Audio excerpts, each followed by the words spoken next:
मेरी गलती। अगर इन्होंने समाज को परिवार माना होता और इनके अंदर वो आग लगी होती कि मुझे अपने समाज को खड़ा करना है, अपनी जान की बाजी में लगा के, तो इनमें से एक नहीं हंस रहा होता। मैं गारंटी देता हूँ। या तो तुम लोग मान जाओ, वरना तुम मेरा स्वभाव जानते हो।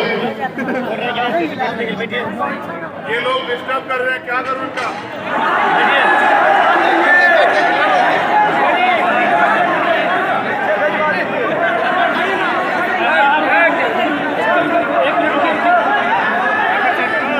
ये आपकी और मेरे बीच में बाधा बन रही है। हमारे लोग हो सकते हैं।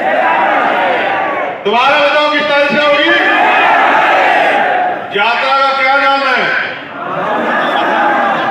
बहुजन समाज जोड़ो यात्रा। क्या है नाम? बताओ। तुम्हारे सबसे ज्यादा बात तो मेरी है। अब कहोगे कि भैया आपके पास माइक है? यात्रा कितने किलोमीटर की है? 1009 किलोमीटर। कितने किलोमीटर की है? यात्रा कहां से शुरू होगी? चंपारण से। और कैमूर को होते हुए कहां आएगी? पटना। और उसके बीच में होगी समीक्षा। अगर हमारी मांगों पे हुई सुनवाई यहां की सरकार ने की तो घिराव होगा राज्यपाल का। और अगर यहां की सरकार ने भी हमारे लोगों को न्याय नहीं दिया, उनकी बात नहीं सुनी, तो फिर घिराव होगा यहां के मुख्यमंत्री का। ये लोकतंत्र है। हमें पूर्ण अधिकार है अपनी बात को जिन लोगों के हाथ में सत्ता है उनसे रखने का। और आप जानते हैं पिछले कुछ दिनों में अन्याय की घटनाएं बढ़ी, हत्याएं और रेप की घटनाएं बढ़ी। मैंने उस दिन भी मुख्यमंत्री से कहा कि भाई आपकी सरकार है, आप पिछड़े वर्ग से आते हैं। मैं मानता हूं कि आपको हम सब SC ST OBC के जो लोग हैं वो पिछड़े वर्ग में आते हैं। आपको इनके बारे में सोचना चाहिए, इनके हक अधिकारों के बारे में सोचना चाहिए और इनका अन्याय करने वाले को कठोर से कठोर सजा देनी चाहिए कि इनका विश्वास आपके प्रति बढ़े। तो मैं पुणे जो मामले हैं उनको एक बार आपको बता दूं।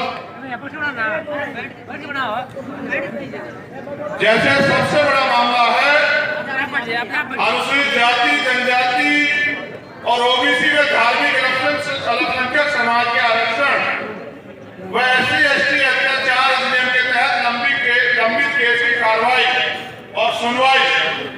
एक जो सबसे महत्वपूर्ण है, मेरे साथियों ने मुझसे कहा, राजेश जी और तमाम लोगों ने, मैं पूरी जिम्मेदारी से कह रहा हूं कि ताड़ी को, जो ताड़ी का व्यवसाय है, उसको कृषि का दर्जा यहाँ बिहार में मिलना चाहिए। इसके वजह से हमारे बहुत सारे लोग रोजगार विहीन हो गए। अरे भाई इधर बढ़ो मत यार। तो ताड़ी को कृषि का दर्जा देके, अफीम को भी है, तमाम तरह की चीजों को है, अगर वो इसको कृषि का दर्जा दे देगी तो हमारे बहुत बड़े परिवार को रोजगार मिलेगा, वो भी मुख्य धारा में जुड़े रहेंगे। नीचे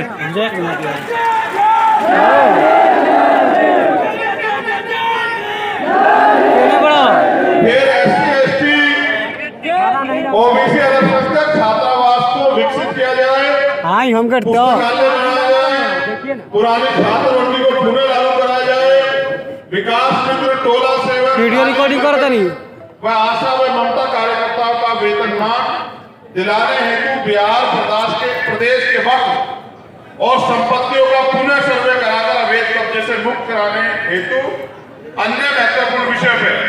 इसके अलावा जातिगत जनगणना, मुझे खबर लगी यहाँ सरकार शुरू कर रही है, तो मैं यहाँ की सरकार को सुझाव भी देता हूँ कि वो रोस्टर को SC ST OBC के लिए भी लागू कर दे। प्रमोशन में रिजर्वेशन उनकी सरकार है, उनके पास अवसर है, वो लागू कर दे। बहुत लोग तैयार हो जाएगा। वो नौकरी की बात करते हैं तो बहुत नौकरी आ जाएगी, मेरा ऐसा मानना। फिर अब मैं आपसे अपनी बात करता हूं, क्योंकि मैं आप में से एक हूं, मुझे अधिकार है आपके सामने अपनी बात रखने का। और आसमान जैसा ऊंचा नीले रंग का की बाउंड्री और आसमान से भी ऊंची ऊंची हमारी तकलीफें। हमारी परेशानियां, हमारा दर्द, हमारे तकलीफें, जिनको ना कोई सुनता है, ना किसी के एजेंडे में है, ना ही कोई पे बोलता है। मेरी गलती।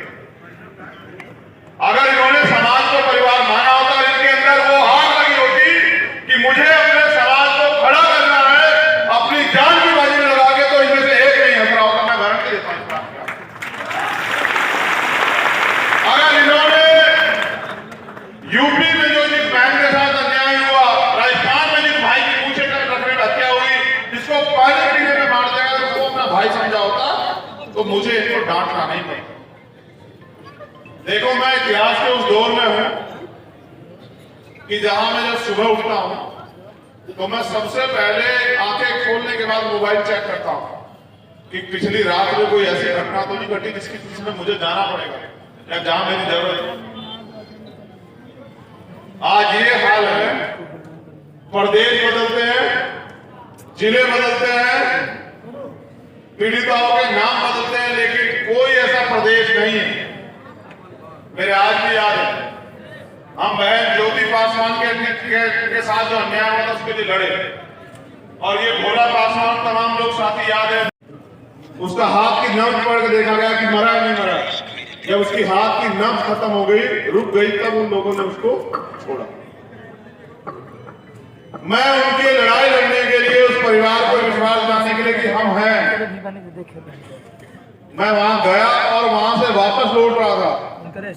अचानक से मेरे फोन पे कुछ प्रदेश से मैसेज आया, राजस्थान से, और मैसेज ये था कि एक बच्चा जिसका नाम है ओम प्रकाश रैगर,